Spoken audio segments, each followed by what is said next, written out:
For the past 5 years, I've volunteered for a mental health hotline. I'm deeply passionate about the hotline's work, and I've devoted huge amounts of time and energy to answering calls, training new volunteers, and fundraising. I've become close friends with many of the people I volunteer with, and I get a lot of joy out of helping people who don't have a lot of other support in their lives. I love this organization. I can't imagine my life without it. Today, the head of the organization sent out an email announcing that they've hired a new volunteer coordinator. The girl who relentlessly bullied me in high school and made my life a living hell. I was completely blindsided. I moved across the continent after graduating from high school, and I have no idea how or when this girl moved to my city. I doubt she applied for this job to deliberately antagonize me, since we've had no contact since graduation and all volunteers are anonymous. So it's just a terrible coincidence. But it still means I'm going to have to be working with a person who was unbelievably cruel to me. I really don't know what to do. Obviously, all of this was a long time ago, and it's possible she's cleaned up her act since high school. But I still hate the idea of even being in the same room as this girl. I've had her blocked on every platform for, wow, over a decade now. It looks like my only options are to A, tough it out and deal with this person coming back into my life, or B, quit the hotline after 5 years of service. I went for my regularly scheduled afternoon shift at the hotline, and the girl just happened to be there for some kind of orientation. I wasn't expecting her to be there, so I initially just kept my head down and ignored her. A little while into the shift, she came over to introduce herself, and genuinely didn't seem to recognize me.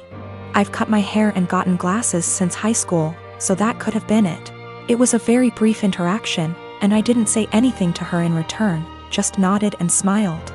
After she left, I asked my shift supervisor if I could speak with her privately.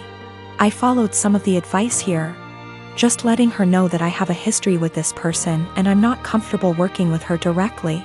The shift supervisor was very understanding and said that she could arrange for me to only serve shifts when the girl isn't supervising. She also offered to let me schedule my shifts through her instead of through the girl, which I appreciated. Unfortunately, it seems like there will be an unavoidable level of casual interaction, given that the girl is working in the facility on a full-time, 9-to-5 basis. I think I'll be able to stick it out for now, but we'll see. The shift supervisor did ask me what I wanted to tell the girl. Vis-a-vis an excuse for my not wanting to be on shift with her, but I couldn't think of anything to say. So I left it up to her. I've been with my boyfriend for 11 years, since I was 15. His mother has hated me since the first day she met me. She hated me due to my ethnicity, Kosovan Albanian. She hated me due to my career. I work as a model, and she decided that makes me an empty-headed, vain, shallow person. Then when I told her I still planned to go to university alongside my career, she said I was doing it to impress my boyfriend. I've since left uni with a distinction, and her new reason to hate me is I try too hard. She has also insisted I've cheated on him throughout our entire relationship, which is a ridiculous claim.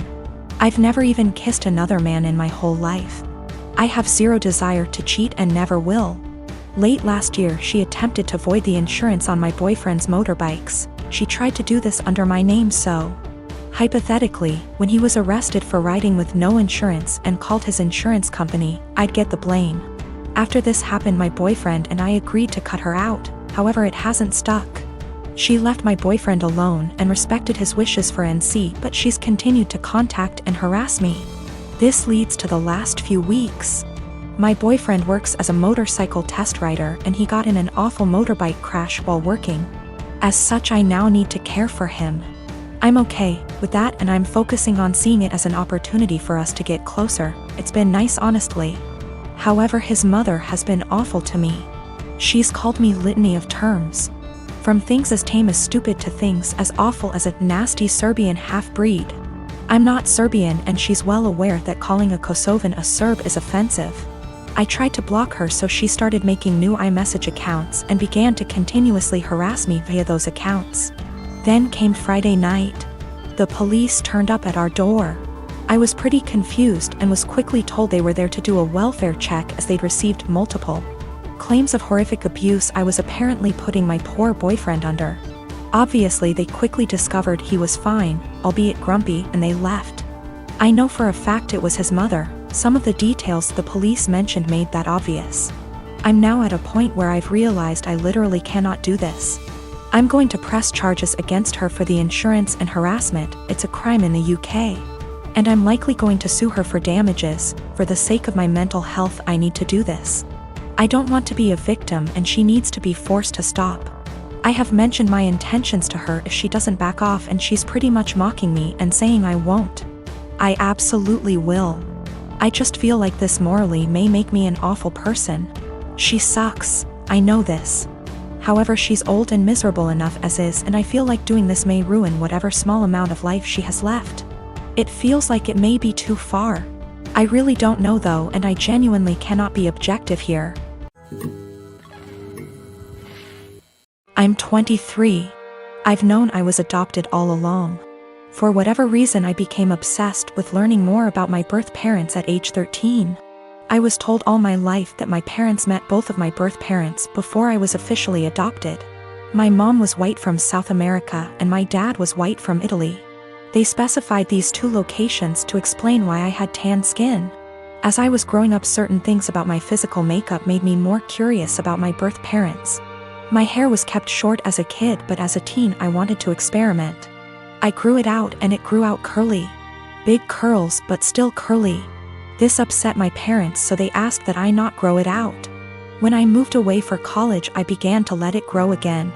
I met my girlfriend in school. She is Black American, so she also helped me care for it. She once braided my hair before I FaceTimed my parents, who lost it on me for wearing it that way. Throughout my time in school, I still searched for my birth mom, but would always come up empty. My girlfriend hinted that there must have been a mistake with the information, even down to the name my parents claimed I had before they adopted me.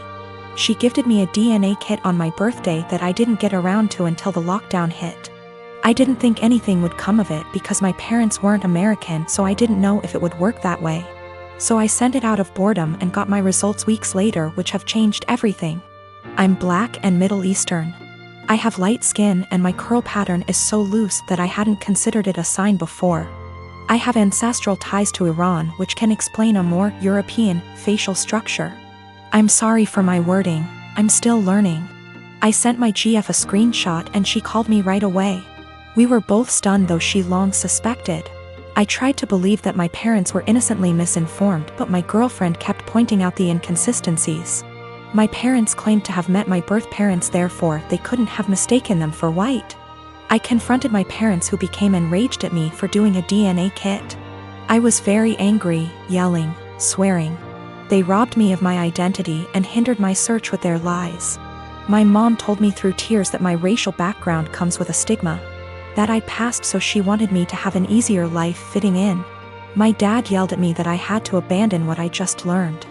I rage broke my phone and left. My siblings have been hitting me up on social media, reprimanding me for being upset because our parents' reasoning is sound. I do pass. I did have an easy life. I'm not asking to be part of a struggle all of a sudden. I just don't think I should have been lied to, and I think their reasoning is bullshit and racist. I'm just supposed to act like 10 years of me searching with the wrong info isn't that big of a deal? My parents admit that my mom was Black. My oldest sister also recalls seeing my mom at some point. Both verify that she was Black. Yes, they could be lying again. I have plans to continue to look into my background. My girlfriend was very hurt by their statements, so I chose to keep us both away from them. I don't understand how. I'm angry about being lied to and how that lie has made my effort into finding my birth parents completely void, while also rewriting my heritage. That's my girlfriend's stance as well. I'm tan enough that going to an all-white school still got me called slurs. Whatever issues my parents were trying to shield me from, it didn't work. Maybe this is a lie that I bought into alone. 2 of my siblings are trying to be supportive. I deactivated my Facebook and unfollowed some people on Instagram. I can't entertain the argument that I should forgive my parents and move on. I'm not there yet. I get that it makes me ungrateful for feeling this way. I don't hate them, I'm just really upset and disappointed in their decisions. I'm a 28 and I have a sister. For the sake of story, I'll just call Jane. Jane is married to Bob and they have 2 kids, boy and a girl. My niece and nephew are wonderful kids and no trouble at all. They fight as siblings do, but nothing big. I love them. Now for about 2 years, I did live with my sister. It was a miserable time that really affected our relationship. She saw me as free labor, money, and babysitting. Even when I managed to get a small part-time job, she demanded I hand over nearly half my pay or get out. It was hell as she took completely advantage of me. I moved out as soon as I could and we have little contact outside of family gatherings. Now after I moved out, she started complaining how she has no help with the kids and never gets a break. I babysit sometimes, but I have made it clear, just 'cause I am off work, doesn't mean I want an 8-hour day with my niece and nephew. Anyway, she started talking about how she wanted to foster a kid. Not a kid, but a teenager. I pressed her for more info on this. She wants to adopt a teenager so she has a live-in babysitter for her kids. This is her logic. I want a kid around 16 or 17, someone who may have been in the system for a while. They can share a room with your nephew. She only has a 3-bedroom house, or sleep in the garage. They can help me with housework, chores, cook, and help me with my business. She bakes and sells cookies, also babysit the kids so me and Bob can go out sometimes or have some alone time. They'll be so grateful for a home and won't complain. I won't have to pay them at all. And then when they turn 18, I can just sign up for another foster kid. A teenager will be so much easier than a little kid. They will be grateful just to have a roof, food, siblings if they have been separated from their real ones, and clothes. I was horrified. Told her it was a horrible idea. She didn't listen to me. She went on with it anyway. About a month ago, a social worker showed up at my apartment to ask me some questions about my sister. She had put me down as a character witness or something like that. I immediately told the social worker why my sister really wanted to foster a kid and how she treated me when I lived with her. The lady thanked me. My sister called crying, saying that she wouldn't be considered for any adoptions or fosters. The social worker told her that they felt her home and her weren't a good fit. She asked if I said anything, and I told the truth. She went off on me, hung up, and we haven't spoken since. She has sent some angry texts. A couple family members are on her side. They think foster kids are dogs or something and would be so happy just to have a roof and would gladly do all the housework. No child is in control of the circumstances that may have landed them in the foster care system. They are children and still human. They deserve a loving home and care. Do right by a foster kid.